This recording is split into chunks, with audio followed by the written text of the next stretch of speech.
Okay, so here's a thought. What if every single decision you made on a date wasn't just yours, but also influenced by a chorus of voices in your head? That's the premise of Somebody to Love, a romantic comedy that takes the idea of overthinking to a whole new level. Oh, that's definitely relatable. We all have those inner voices, right? But turning that into a movie?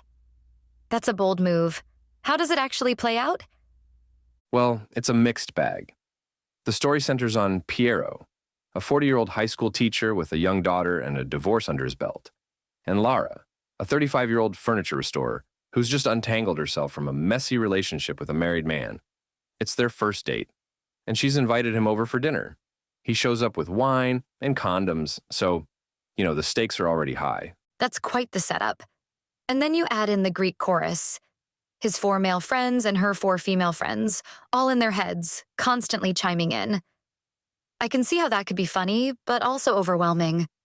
Does it work? At first, it's kind of amusing. You get this peek into their insecurities, their doubts, and their hopes, all voiced by their friends. It's like watching their inner monologues come to life. But the problem is, it doesn't stop. Every single action, every word spoken is dissected to death by these voices. It's like being stuck in a room with 8 people who can't agree on anything and you can't leave. That does sound exhausting. So, while all this back and forth is happening, are we at least seeing any real connection between Lara and Pierro? Do they have moments where you're rooting for them? There are definitely moments where you catch a glimpse of something real between them. Lara, played by Pilar Fogliati, has this playful, warm energy that makes her easy to root for. Pierro, played by Eduardo Leo, is a bit more reserved, but he has his moments too. The problem is, the film takes forever to let those moments breathe. Spoiler alert. It takes a full hour for them to even kiss. An hour. By that point, you're just begging for something, anything to happen. An hour? That's a serious slow burn. So, what's the deal with these two as characters? Are they compelling enough to carry the film? Or does the script let them down?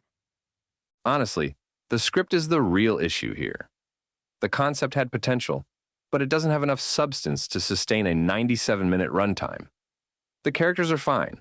Lara is definitely the more engaging of the two. But they're not given enough depth or development to make you truly invested. And the lack of surprises doesn't help. Aside from one curveball, everything feels pretty predictable. That's disappointing.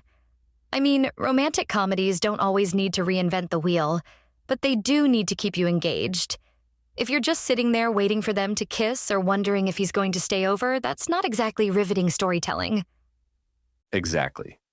And to be fair, there are people who might appreciate the film's European sensibilities, the slower pacing, the focus on character introspection. But for me, it just didn't land. Honestly, it felt like this concept would have worked better as a short film. 97 minutes was just too much. That's a shame. It sounds like the film had the potential to explore some really interesting themes, like how our insecurities and inner conflicts shape our decisions, especially in relationships. But it seems like it got bogged down by its own gimmick. Exactly. And don't get me wrong, I didn't hate it. There were moments that worked, and I did warm to Fogliati's performance. But overall, it felt lackluster. I ended up giving it a 5.5 out of 10. It's not terrible, but it's not something I'd rush to recommend either. Fair enough. So, would you say the Greek chorus idea was the film's biggest downfall? Or was it more about the lack of a compelling narrative? A bit of both, honestly. The Greek chorus was a clever idea in theory, but it wasn't executed in a way that kept it fresh or engaging. And without a strong narrative to anchor the film, it just felt like it was spinning its wheels. Got it. So, for anyone thinking about watching Somebody to Love, what's your advice? Go in with low expectations? Or maybe just skip it altogether? I'd say if you're a fan of European romantic comedies, and you don't mind a slower pace, it might be worth a watch. But if you're looking for something with more energy or emotional payoff, you might want to look elsewhere. Good to know. Well, it's always interesting to see how filmmakers experiment with storytelling techniques, even if they don't always hit the mark. Hopefully, Geneviese's next project will find a better balance. Agreed. And who knows? Maybe someone else will take this concept and give it the twist it needs to really shine. Here's hoping. Thanks for breaking it down. It sounds like Somebody to Love had its moments, but ultimately it's a bit of a missed opportunity. That's a fair summary. And hey, at least it gave us something to talk about. I hope you enjoy Somebody to Love more than I did.